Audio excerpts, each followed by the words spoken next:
¿Qué tal? En esta ocasión vamos a hablar sobre la forma en que la humanidad ha percibido la discapacidad a lo largo de su historia.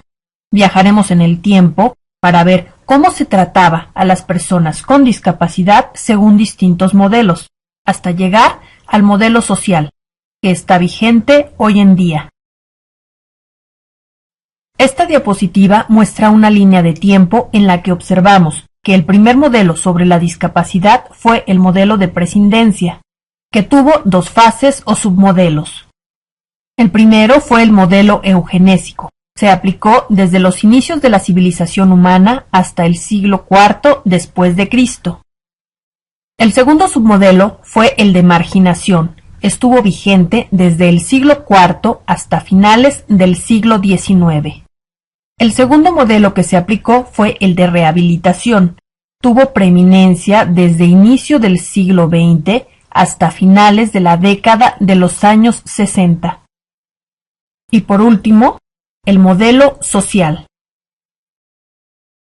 El modelo de prescindencia, en su modalidad eugenésica, tenía una profunda raíz religiosa. Se creía que, cuando nacía un niño con alguna discapacidad o enfermedad, era un castigo de los dioses, porque sus padres habían pecado. La comunidad consideraba que las personas con discapacidad no aportaban nada y eran una carga. A los niños recién nacidos con alguna discapacidad se les mataba, pero a los adultos que adquirían una discapacidad por heridas de guerra se les daba pensión por su aportación a la comunidad.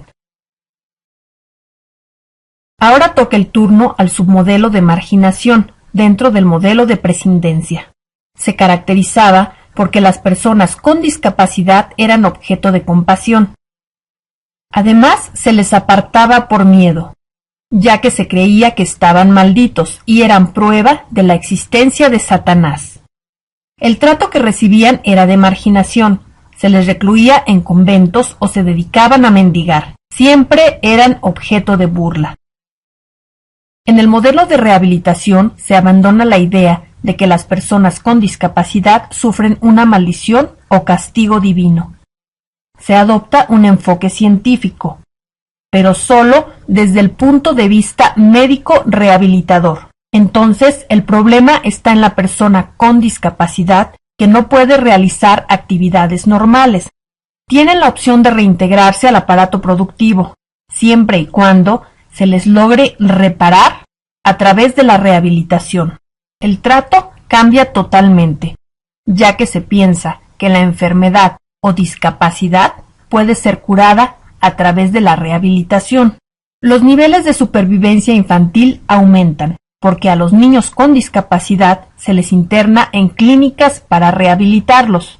Por primera vez, el Estado siente la necesidad de apoyar a las personas con discapacidad y surgen los programas asistencialistas. El modelo social es el que está hoy vigente. Marca la diferencia entre deficiencia y discapacidad. En este modelo, la deficiencia es la pérdida o limitación total o parcial de un miembro, órgano o mecanismo del cuerpo. Discapacidad es la desventaja o restricción de actividad causada por la sociedad, que no considera a las personas que tienen diversidades funcionales.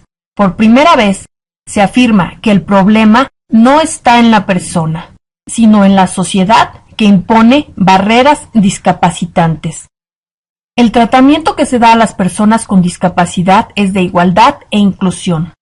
Todos debemos tener las mismas oportunidades. La sociedad debe identificar las barreras que ha impuesto y tratar de eliminarlas. En el modelo social, la premisa es la siguiente. ¿Es la sociedad la que discapacita a la persona con discapacidad a través de las barreras que impone? Estas barreras existen en el mundo real y también en el mundo virtual. Aquí vemos una banqueta en la que el mobiliario urbano, ubicado a la mitad de esta, impide el paso a una persona con silla de ruedas.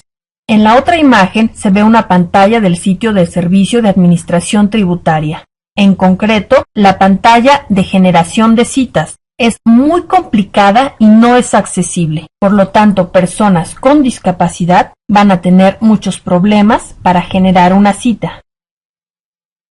El objetivo del modelo social es buscar la creación de sociedades incluyentes. Para lograr su objetivo, el modelo social tiene que eliminar las barreras que encuentre en el entorno físico, el transporte, la información, la comunicación, el Internet, los servicios y en las instalaciones abiertas al público. Para eliminarlas debe usar la herramienta de la accesibilidad. Por lo tanto, el camino del modelo social de la discapacidad es identificar y eliminar las barreras con que se enfrentan las personas con discapacidad en el ejercicio de sus derechos.